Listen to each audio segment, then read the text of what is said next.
नमस्कार मंडळी. तर आजच्या ब्लॉगमध्ये स्वागत आहे तुमचं.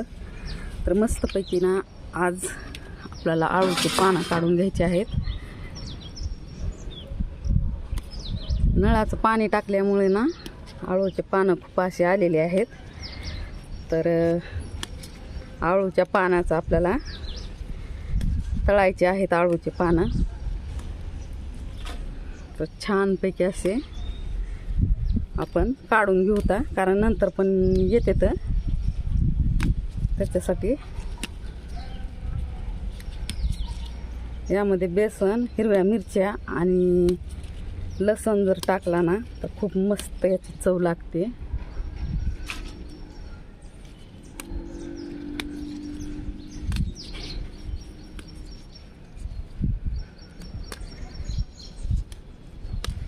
एकदा ना याची माती बदलायची आहे टपमधली माती बदलायची आहे, कारण का खूप दिवस झाला आता. तर पोषक असे अन्न घटक भेटण्यासाठी ना आपण माती छानपैकी अशी बदलून घेतली पाहिजे. आणि त्यासोबतच टाकायचं आहे आपल्याला निमखली आणि बोन मील. याची अन्नाची पूर्तता होते.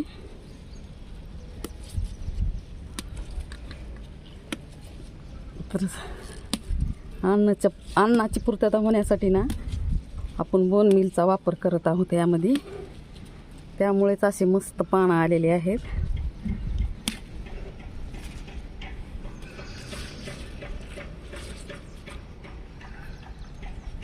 मी पूर्णच पानं काढून घेणार आहे.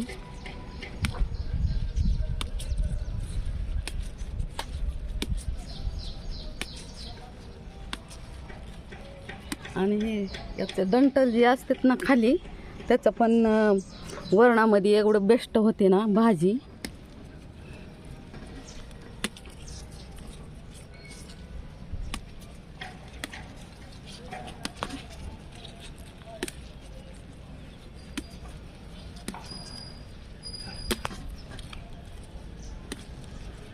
तर खाली ना मुळापर्यंत सूर्यप्रकाश जाण्यासाठी का मी पाने पूर्ण तोडून घेणार आहे.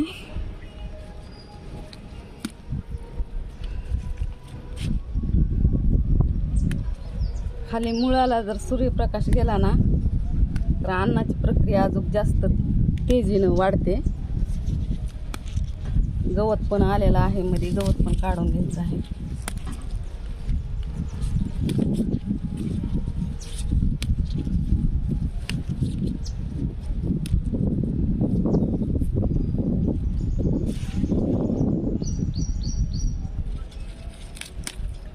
पलीकडच्या साईडनं काही काढून घेऊ थोडे.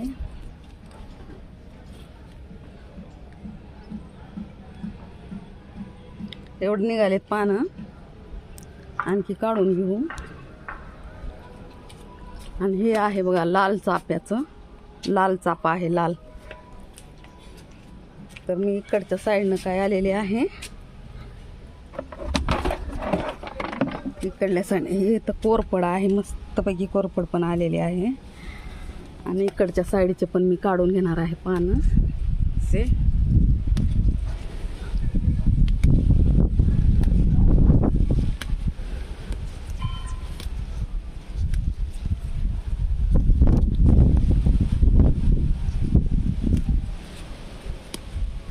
तर खूप छान असे पानं आलेले आहे, हिरवेगार फुटले. तर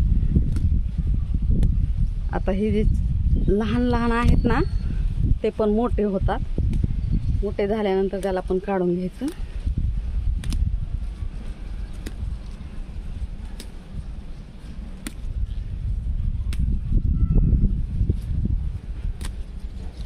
गवत काही मध्ये आलेलं आहे, गवत पण काढून टाकावं लागणार आहे.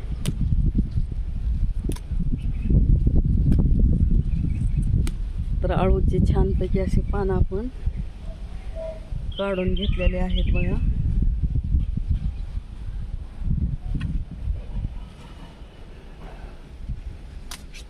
आणि इकडं आपली अशी गार्डन आहे छोटीशी. सत्तूचं झाड आहे, इकडं बोरीचं आहे, ॲपल बोरचं आहे, मोगरा पण आहे. छानपैकी मोगऱ्याला पण फुलं येतात. कळ्यानं लकडून गेलेला आहे हो का, कळ्याच कळ्या लागलेल्या आहेत.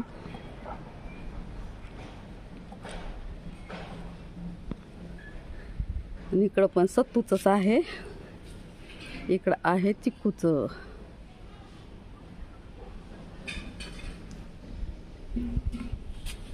रताळ्याचं थोडंसं असं लावलेलं होतं मी फाटा, तर मस्तपैकी ते पण आलेलं आहे. आणि असं नियोजन केलंय बघा पण कुंड्या ठेवण्यासाठी. विटा ठेवल्यात आणि विटावरती बांबूचे लाकडं असतात ना, ते बांबूचं ते ठेवलेलं आहे. आणि छानपैकी असं इकडं पण तसंच केलेलं आहे. इकडं मोठ्या मोठ्या ग्रो बॅग आहेत. त्या ग्रो बॅगमध्ये ना आता पाऊस पडल्यानंतर काहीतरी झाडं लावावी. पालक, कोथिंबीर आणि हे आहे छानपैकी असं आपलं कोरफड, अल्वेरा. आणि हे इकडं आहे आपलं पेरूचं झाड. तर पेरूला पेरू जर लागलेत ना, एवढे खूप भरपूर अशी पेरू लागलेले आहेत.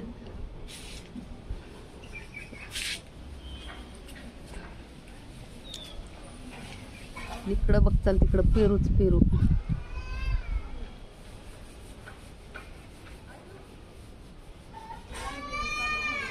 तर सुंदरपैकी असे आपलं पेरूचं झाड पण आहे.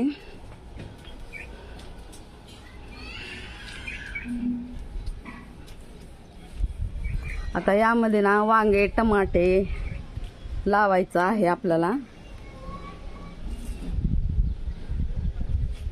पण पाऊसच पडत नाही. पाऊस न पडल्यामुळं ना काहीच लावलं नाही यावेळेस. आणि इकडं पण असं वरती ग्रो बॅग ठेवलेले आहेत. इथं टप ठेवलेला आहे बघा. आणि ह्या टपमध्ये ना मी वरण्याचा वेल लावलेला आहे. बघू येते का नाही ते. इकडं आहे ते काट्याचं झाड आहे बघा इकडचं. निवडुंग खूप भारी फळ याला येतं. लाल भडक असं छोटं छोटं फळं असते. तर ह्याला काटे भरपूर असतात, पण रसाळ फळं ह्याचे एवढे गोड असतात ना मस्तपैकी. तर खूप सुंदर. त्यासाठी ना मी एक फांदीच लावलेली होती. एक पान होतं, त्याचं जे पान आहे ना वरचं, ती एक पानच लावलेलं होतं मी. तर एवढं फुटलेलं आहे. तर याला खूप छान असे फळं येतात. तर मस्तपैकी आपण असा ग्रो बॅग ठेवून घेतलेले आहेत.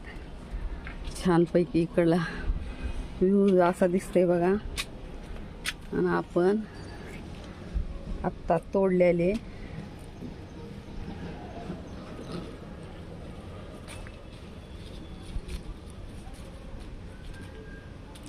तर एवढे असे आळूचे पानं झालेले आहेत.